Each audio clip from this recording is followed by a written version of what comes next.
Hi there guys, it's Mike from the Jesse's Academy team, and today we're having a look at gimbals for your smartphone. And we're having a look at the Vimble 2 from Feiyutech. Okay, so let's open the box. It's a lift off the top. I'm going to put that over there. And the first thing you'll find is this slim box. Open this up and you'll find a couple of things inside. First of all, you'll find the soft cover for the gimbal when it's not in use. And you'll also find the instruction manuals, which are just here.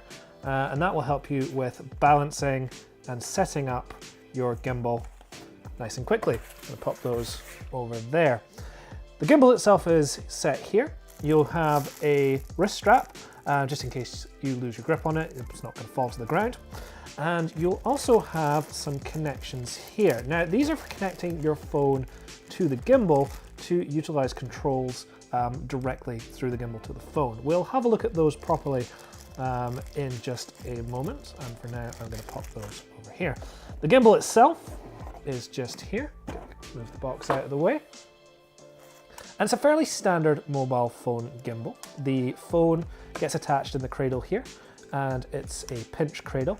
You can have this either in the landscape orientation or with just a twist. You can move it so that you can film vertically if you prefer. The balancing is very simple. It's a case of just pushing in and out, and the balance will depend on which phone you're using. Now, for the controls, you have the on-off button here. You have the start-stop record button here, and you have the joystick for adjusting the gimbal right here. On the side, you have the zoom, which works with the digital zoom in your phone once connected, and you have the USB charge, which is just underneath the flap here, and that's for charging the gimbal. Now, when you want to use your connection wires, you don't connect it here, of course.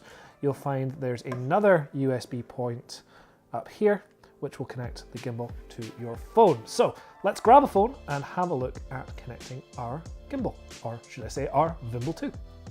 Okay, so now that you have your Vimble 2 charged and out of the box, you need to attach the smartphone. Now, you will put the smartphone on and get it roughly balanced before you turn on the gimbal. That way you're not putting any unnecessary stress on the motors. So you have the open and close clamp. Take your phone. I'm using an iPhone 7 Plus, which is nearly as big as it can handle. This does have a case on it, which is adding just a little bit of size, but this will handle most iPhones and Samsungs. Some of the very large phones may not fit. It's worth checking the size of your phone and make sure it was compatible with the Vimble. So you have the slide here, and you'll know it's unbalanced with the phone just drops straight down. You have to pull this until it's approximately balancing with no power. Now at this point you will decide if you want it to be in the landscape mode, or push it just a little so that it can turn freely, and you can put it into the horizontal mode. And again, just bring the phone down until it's roughly leveling without any issue. I prefer horizontal video. I'm not a big fan of vertical video, so I'm going to place it like so. So to power up the gimbal, it's press and hold, and then you'll see the gimbal will wake up. And in basic sense, it's ready to go. It will allow you to use the joystick, and as I move the joystick, you'll see that the gimbal will move around. And you can use the basic motion controls. In fact, at the moment, the only thing you can't use is the zoom toggle, purely because the zoom toggle works through the Vimble app, available through the Play Store or the Apple App Store, which connects via Bluetooth to your phone and allows you to use additional function both on the gimbal and on the phone. You can still, of course, choose to use it in a telescopic mode.